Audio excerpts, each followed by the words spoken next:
menangis, Bu. Nah, kalau di cerita Batu Menangis itu apa hal yang membuat Devi ingat tentang ceritanya? Ada anak yang dikutuk jadi batu, terus batunya menangis, Bu. Anaknya menangis, Bu. Oke. Oke, nah Ibu, di sini Ibu ada gambar sebuah cerita nantinya. Menurut anak Ibu di sini siapakah yang jadi tokoh utama dalam cerita ini? Ada Titik, Bu. Titik atau Ulas? Ayah Titik, Bu. Ayam.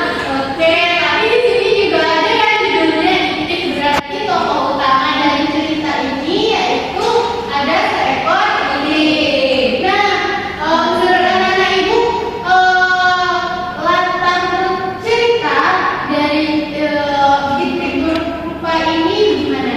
Di hutan. Di hutan. Di titik. Oh, di bawah titik. Oh, ini kan boleh. Oke. Nah, anak-anak Ibu tentu udah pernah membaca ataupun mendengar cerita. Nah, menurut kalian dari membaca ataupun mendengar cerita biasanya kita tentu bisa mengambil sebuah pesan moral ataupun informasi yang kita dapat dari membaca ataupun mendengar cerita tersebut. Nah, menurut kalian apa itu yang dimaksud dengan pesan yang terdapat di dalam cerita? Ayo, Bu. Oke, Lina, apa tuh? Nilai atau pelajaran yang bisa kita ambil dari cerita, Bu. Oke, bagus. Ada lagi siapa yang mau jawab? Tahu.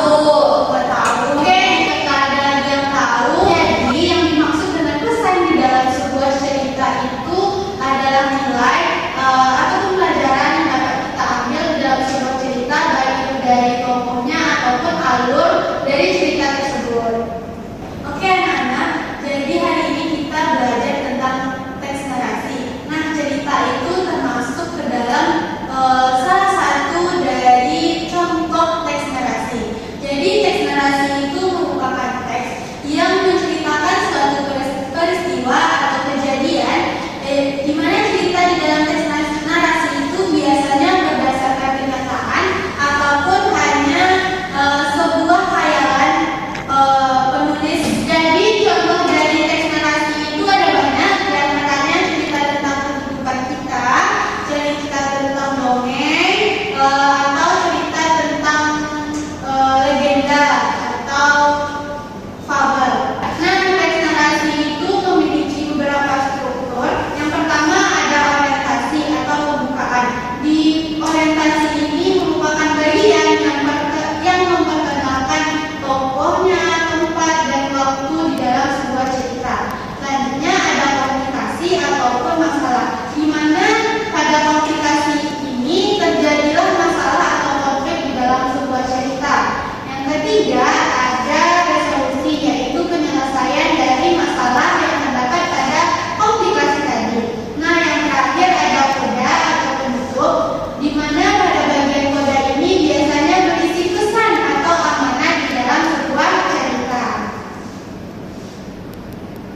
Di dalam teks narasi itu juga ada beberapa unsur. Ada yang tahu unsur dari sebuah cerita itu ada apa aja?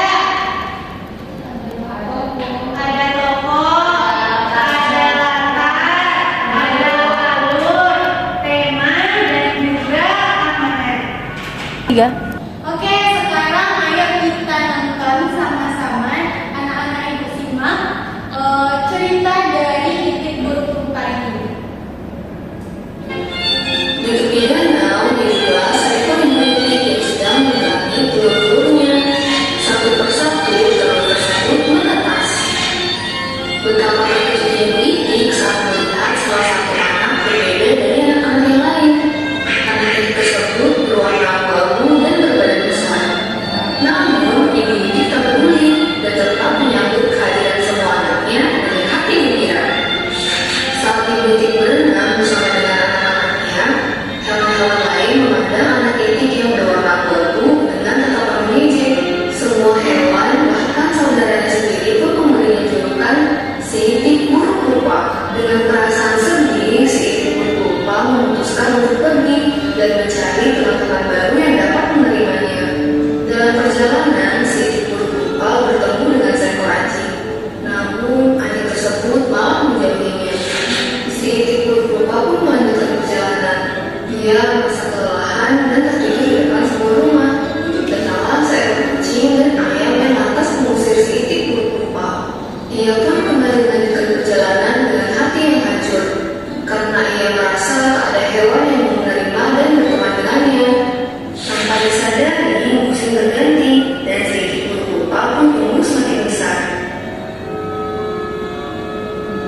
titik yang buruk rupa. Rombongan Amsal hanya tertawa. Rombongan Amsal mengajak si Itik buruk rupa untuk turun ke sungai. Betapa terkejutnya si Itik saat melihat pantulannya di sungai. Ia melihat sesosok angsa putih yang sangat cantik. Kini ia bukan lagi si Itik buruk rupa. Dengan perasaan bahagia, si Itik pun ikut terbang bersama angsa lainnya. Janganlah menilai dirimu lebih rendah dari orang lain, karena setiap orang diciptakan memiliki kelebihan dan kekurangannya masing-masing. Oke, udah siap videonya? Lagi?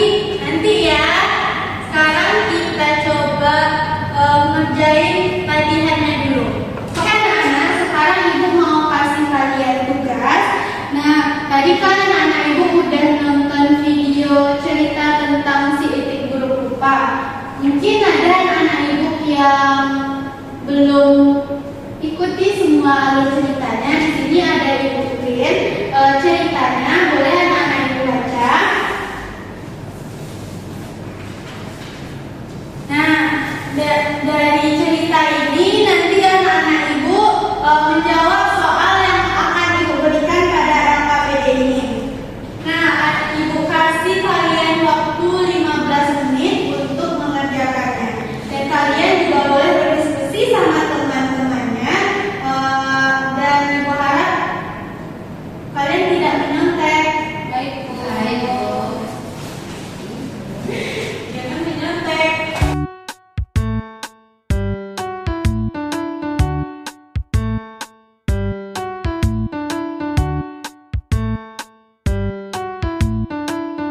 A few moments later. Oke, anak-anak ibu siapa yang udah siap ngerjain tugasnya? Udah siap semuanya? Sekarang siapa yang mau nampilin jawabannya? Oke, Dina silakan.